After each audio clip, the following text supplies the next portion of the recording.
Get ready for the dictation. 10 seconds. 5 seconds. Start.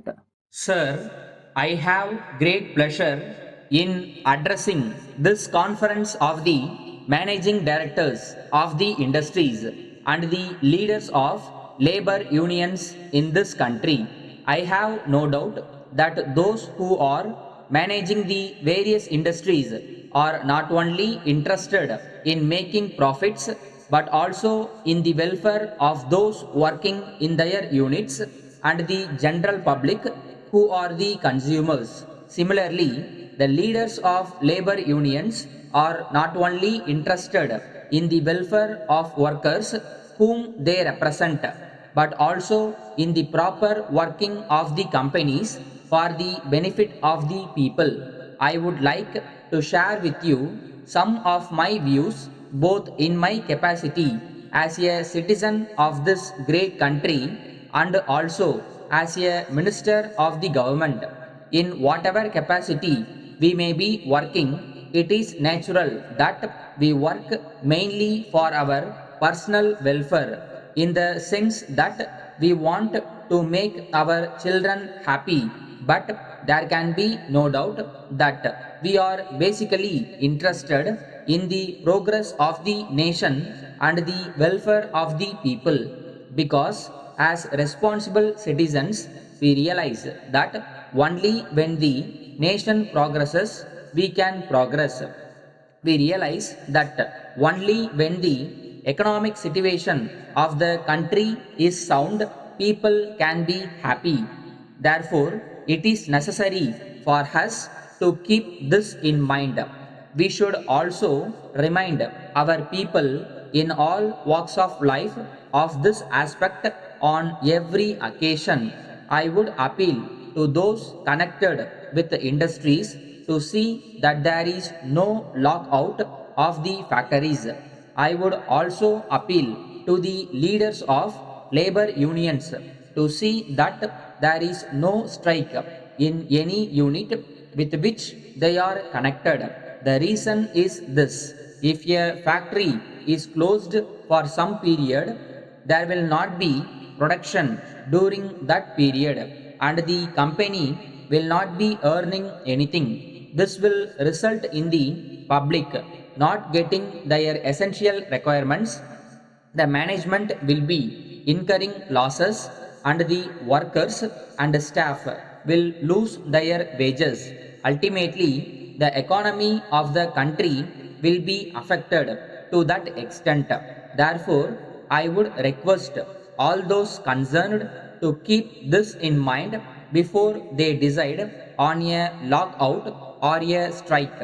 I do realize that there may be grievances on the part of workers in the matter of wages, bonus, working conditions, and other things. I will not say that all the demands of the workers are unreasonable. Most of them may be reasonable, but the workers should also take into consideration the capacity of the company to meet their demands. However reasonable they may be, they have to realize that the company has to incur expenditure by way of maintenance of the machines, marketing the products, and paying the taxes due to the government, in addition to paying the wages of workers. If the management is reasonable in meeting at least some of their demands, the labor must accept whatever the management is willing to do, consistent with the proper running of the unit, and wait for better times when they can press their other demands. On this occasion, I would also appeal to the management to see that, as far as possible, the demands of the workers are met so that they can work with certain amount of contentment. The management, on their part, should realize that unless a worker is able to run his family smoothly, he will not be able to devote his attention to his work. The management should also take into consideration the cost of living from time to time and pay the workers suitably. Letter dated 2nd March 1980 from the manager Raj and Company, Vellore, to the manager, North Arcot District Cooperative Bank, Vellore. Dear Sir, we are enclosing our application for additional loan facilities for the company. The application is self-explanatory.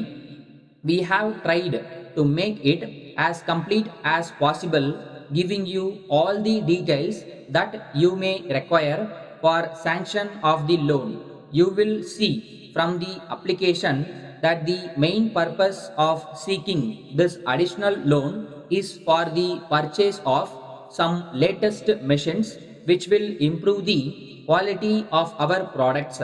This will also reduce the cost of the products to some extent.